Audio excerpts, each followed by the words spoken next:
Bismillahirrahmanirrahim. Assalamualaikum warahmatullahi wabarakatuh. Takbipun.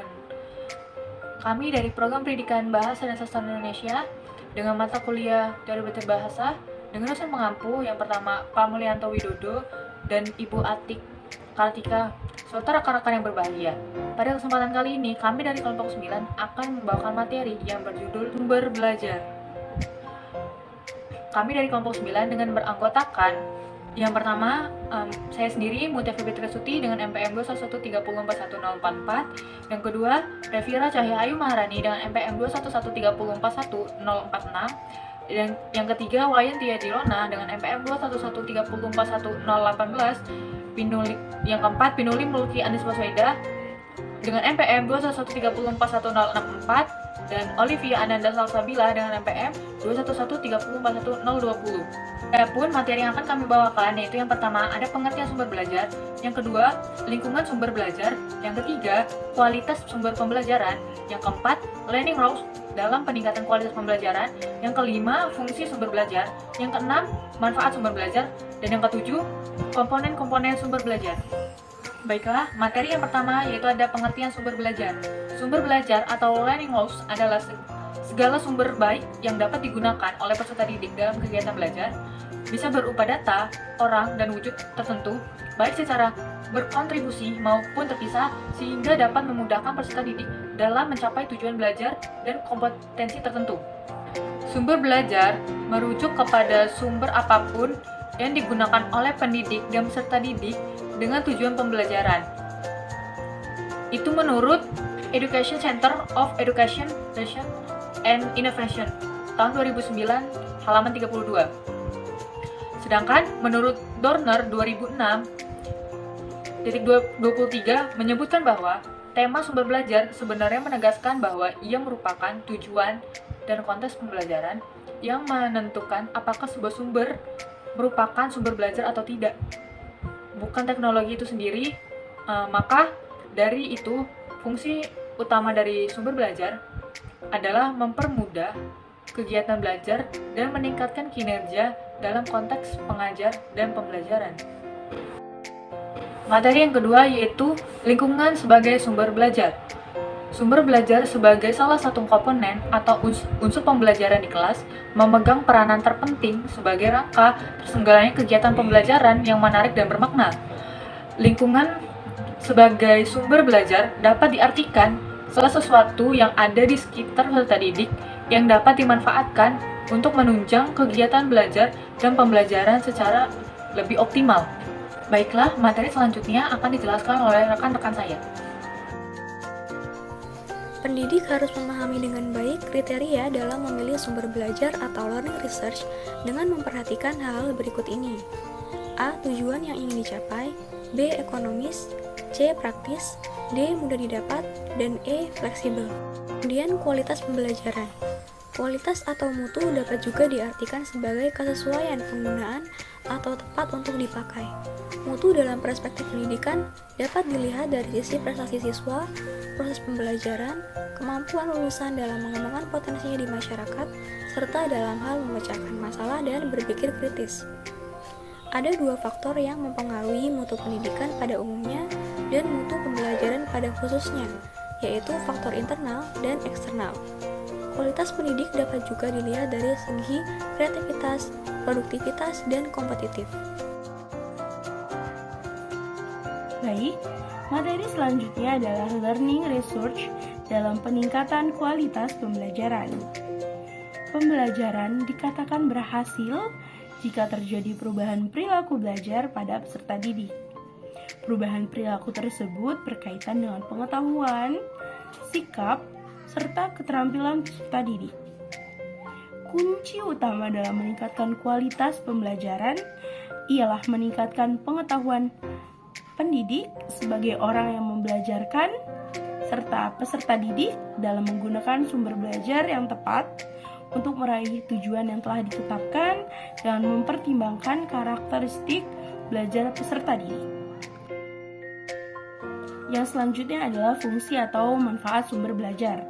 Sumber belajar memiliki beberapa fungsi, yakni 1. Meningkatkan produktivitas pembelajaran Contohnya yaitu mempercepat laju belajar dalam membantu guru untuk menggunakan waktu secara lebih baik. Yang kedua yaitu memberikan kemungkinan pembelajaran yang sifatnya lebih individual. Contohnya ialah memberikan kesempatan bagi siswa untuk berkembang sesuai kemampuannya. Yang ketiga adalah memberikan dasar yang lebih ilmiah terhadap pembelajaran. Contohnya yaitu pengembangan dan perancangan yang dilandasi oleh penelitian. Yang keempat yaitu lebih memantapkan pembelajaran. Contohnya yaitu penyajian informasi dan bahan secara konkret. Yang kelima yaitu memungkinkan belajar secara seketika, yaitu memberikan pengetahuan secara langsung. Serta yang terakhir yaitu memungkinkan penyajian pembelajaran yang lebih luas dengan menyajikan informasi yang mampu menembus batas geografis. Materi selanjutnya, menurut Hijrah Saputra tahun 2008, fungsi sumber belajar adalah yang pertama, dapat memberi pengalaman belajar langsung dan konkret. Yang kedua, memungkinkan sesuatu yang tidak bisa diadakan, dikunjungi, dilihat secara langsung.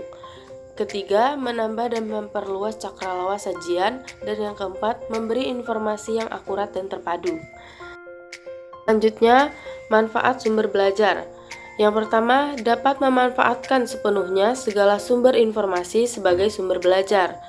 Yang kedua, dapat memberikan pengertian kepada murid tentang luas dan aneka ragamnya sumber-sumber informasi yang dapat dimanfaatkan untuk belajar.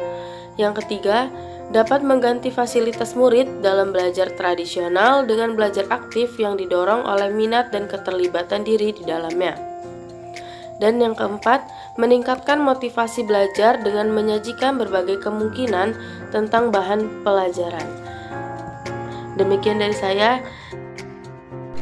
Selanjutnya, digunakannya sumber belajar dalam kegiatan belajar dapat memberikan manfaat, yaitu yang pertama, sumber belajar dapat memberikan pengalaman langsung. Yang kedua, sumber belajar dapat menyajikan sesuatu yang tidak mungkin diadakan atau dikunjungi atau dilihat secara langsung dan konkret, seperti model, foto, denah, dan sebagainya.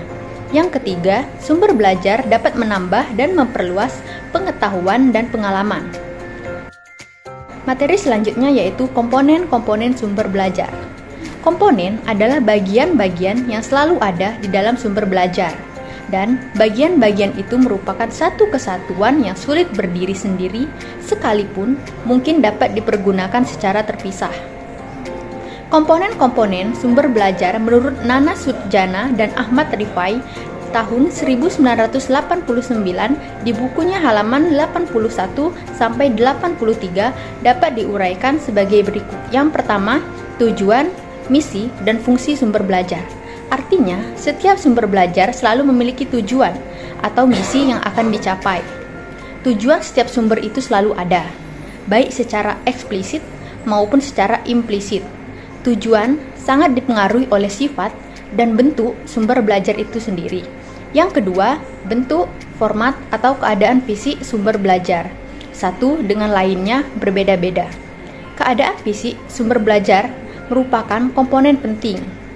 Penggunaan atau pemanfaatannya hendaknya dengan memperhitungkan segi waktu, pembiayaan, dan sebagainya. Yang ketiga, pesan yang dibawa oleh sumber belajar. Setiap sumber belajar selalu membawa pesan yang dimanfaatkan atau dipelajari oleh para pemakainya. Komponen pesan merupakan informasi yang penting. Oleh karena itu, para pemakai sumber belajar hendaknya memperhatikan bagaimana pesan disimak. Hal-hal yang perlu diperhatikan antara lain, isi pesan harus sederhana, cukup jelas, lengkap, mudah disimak maknanya. Yang keempat, tingkat kesulitan atau kompleksitas pemakaian sumber belajar. Tingkat kompleksitas penggunaan sumber belajar berkaitan dengan keadaan fisik dan pesan sumber belajar. Sejauh mana kompleksitasnya perlu diketahui guna menentukan apakah sumber belajar itu masih bisa dipergunakan, mengingat waktu dan biaya yang terbatas. Komponen-komponen tersebut saling berkaitan, sehingga membentuk satu sistem yang menyusun sumber belajar. Setiap komponen merupakan satu kesatuan yang sulit berdiri sendiri, sekalipun mungkin dapat dipergunakan secara terpisah. Sekian pemaparan dari kelompok 9, kurang dan lebihnya kami mohon maaf. Saya akhiri, wassalamualaikum warahmatullahi wabarakatuh. Terima kasih.